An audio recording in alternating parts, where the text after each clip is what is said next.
Most people think they could handle it. Life in the olden days. No phones, no stress, just fresh air, honest work, and rustic charm. Sounds peaceful, right? Now picture this. You wake up tomorrow, and your freedom is gone. Your house isn't. Yours, your job isn't yours. Your life isn't yours. Everything, your body, your breath, your future belongs to someone else. That's not drama. That's reality if you were born as a field-bound soul in 13th century Ravensthorpe. Damp, mud-soaked village you'll never leave and didn't choose. Now meet Aliam. He wasn't a slave, a freedom. That was just a word he'd heard in sermons. He couldn't run, couldn't rest, couldn't rise. He didn't clock in and out. He didn't even get paid, because he was the property. And just like the cows in Lord Halworth's stables, Aliam came with the estate. If the land was sold, so was he.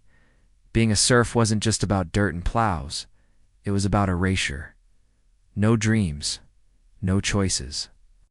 Just an unbreakable chain linking your birth to your death, held tight in the fist of a man in a castle who called you his. You think you could survive that?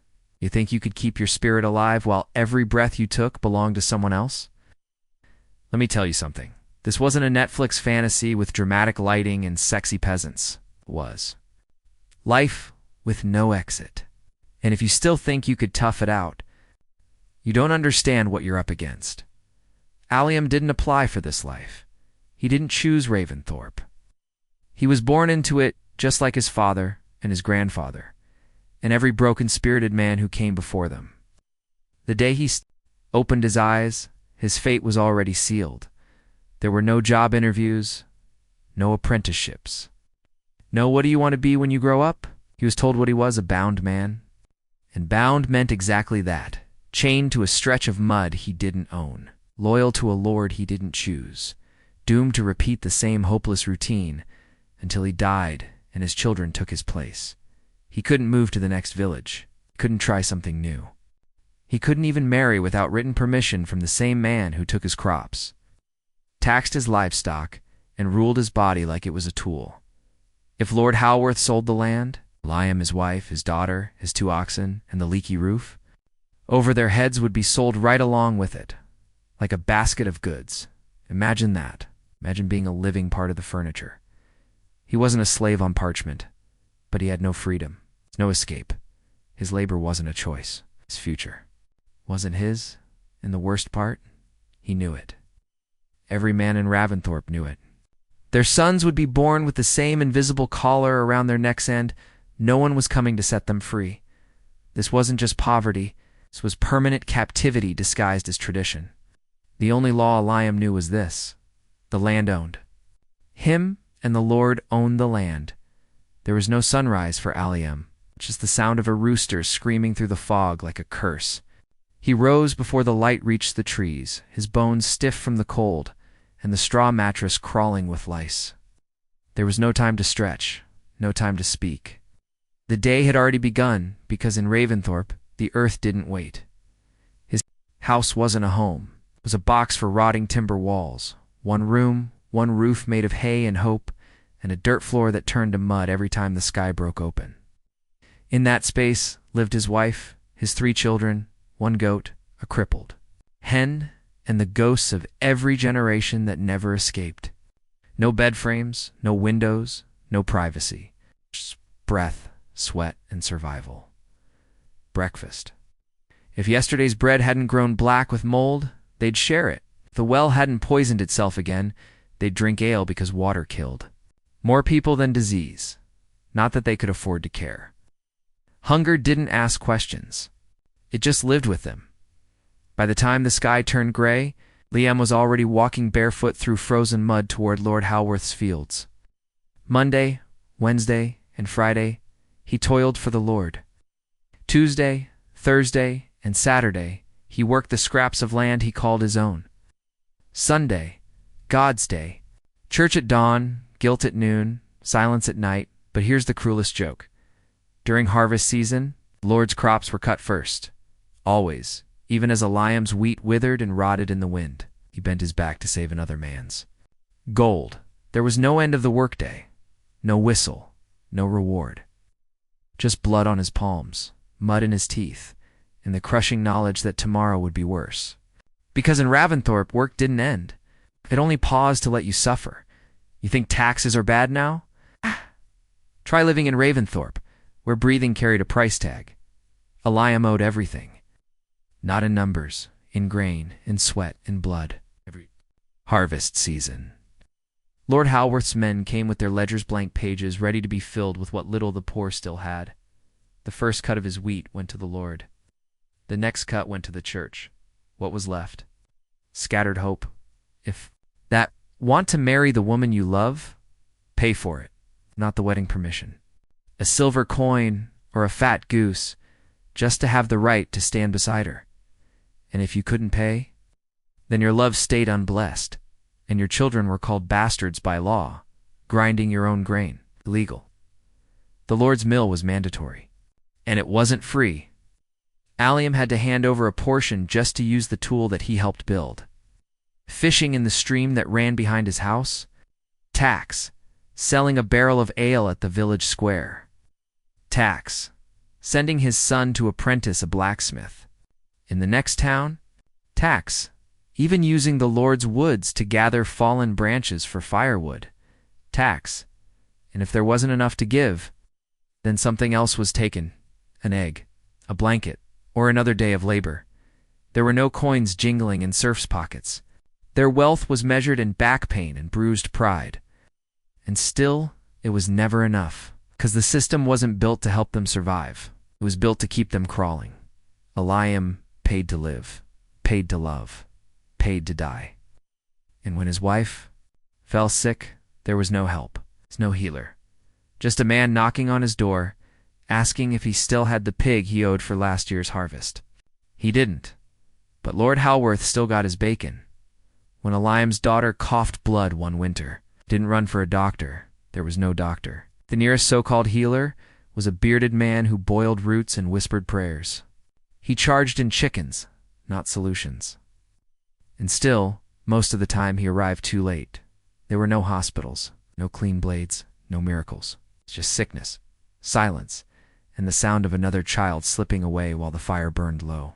Eliam's wife gave birth twice in the corner of their hut, surrounded by rags, flies, and the scent of old blood. One baby lived, one didn't. No one cried, not loudly. Death wasn't news. It was routine, something that came like rain or snow or taxes. Every small wound was a threat. Every fever could mean goodbye. Or bad winter could gut an entire family. By spring, and when the cold crept in, the fireplace didn't save them. It was a pit in the floor, coughing smoke that stung the eyes and painted the ceiling black.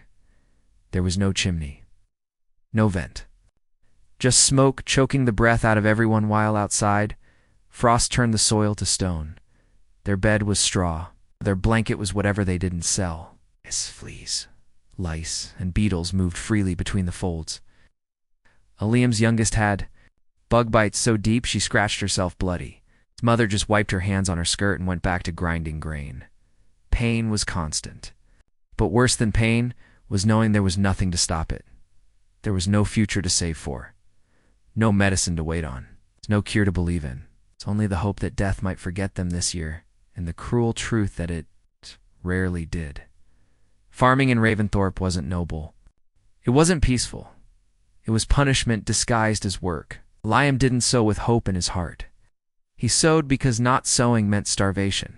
There were no machines, no tractors, no steel-bladed tools. Just a splintered wooden plow, a borrowed ox and hands that blistered until they bled. If the ox died, Eliam became the ox.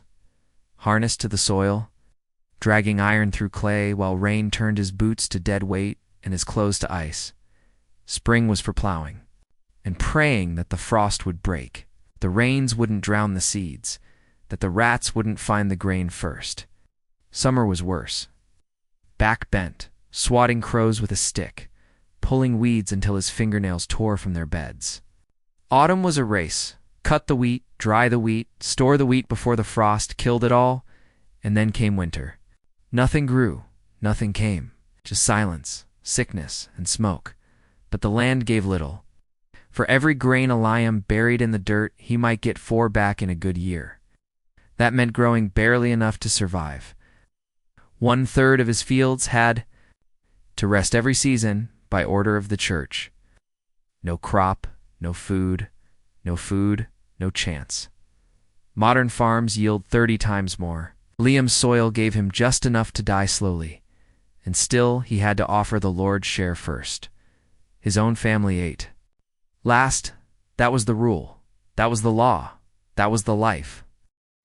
Eliam wasn't just poor. He was trapped in a life that began without his permission and would end without a trace.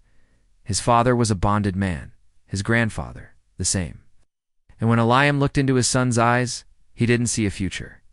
He saw another worker, another back to break, another set of hands for Lord Halworth's field. It didn't matter how clever you were, or kind or strong. If you were born a serf in Ravensthorpe, you stayed one. The land claimed your name before you spoke it. You couldn't become a merchant. You couldn't join the monks unless your lord allowed it tanned. He rarely did. Educating. You meant losing your labor and freedom. That was a story told in whispers. The only men who escaped were outlaws, half-starved fugitives. With death as their closest companion, there were no choices. Just obedience. And when justice came, it didn't come with balance or mercy. If you were accused of theft, your trial was a game of pain. Burn your hand. Dunk your arm in boiling water. If the wound healed clean, you were innocent. It festered as. It always did. You were guilty. Guilty of what? Didn't matter. Your body answered the question. Infection was your judge. Fever was your sentence. Eliam watched a boy named Joran die that way, accused of stealing a loaf. Hands swelled black. He didn't make it through the week. In Ravensthorpe, punishment didn't teach. It erased. It made sure no one else forgot who held the whip. Eliam never stole. But not because he feared the pain. He feared leaving his children alone in this world.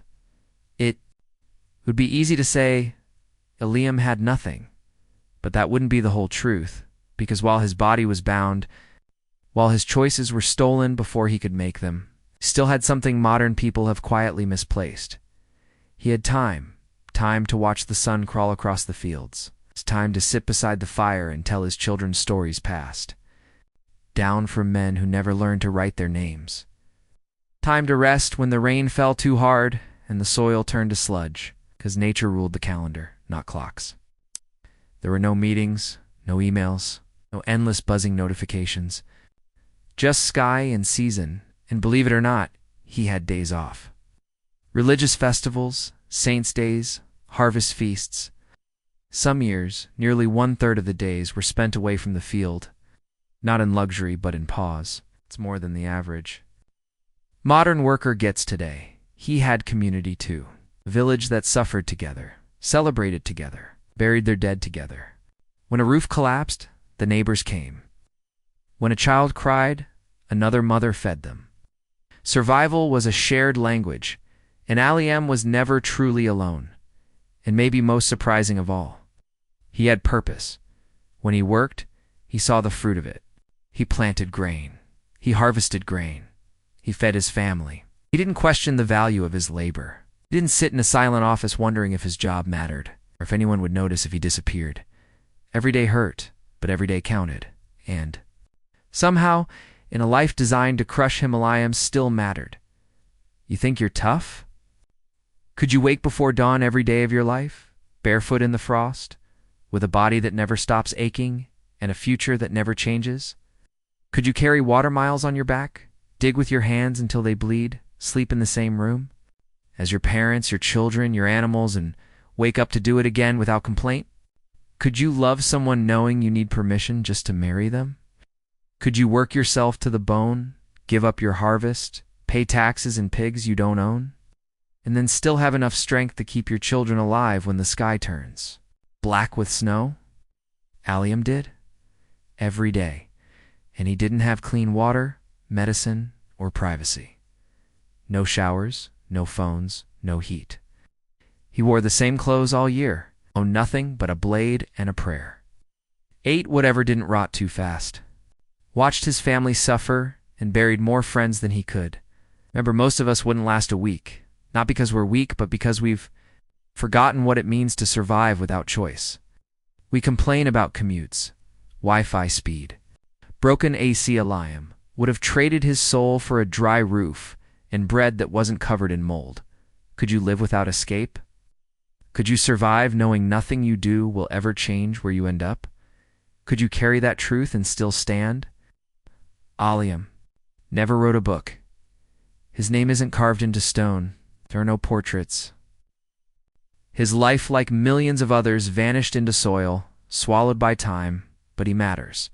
Because when we look at what he lived through, the pain, the weight, the silence, we stop taking our world for granted. We stop pretending the past was noble just because it was hard. Aliam didn't get weekends. He didn't get vacations. He didn't get a second chance. A new city, a better career, or a way out. You do. You can leave a job.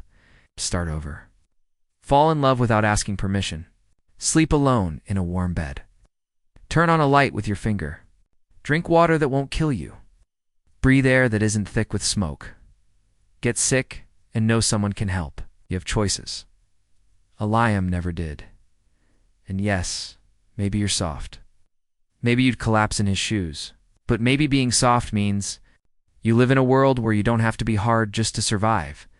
Maybe that's progress, so no. You probably wouldn't last a month in Aliam's world, but maybe that's not a weakness. Maybe it's a sign that humanity's lowly.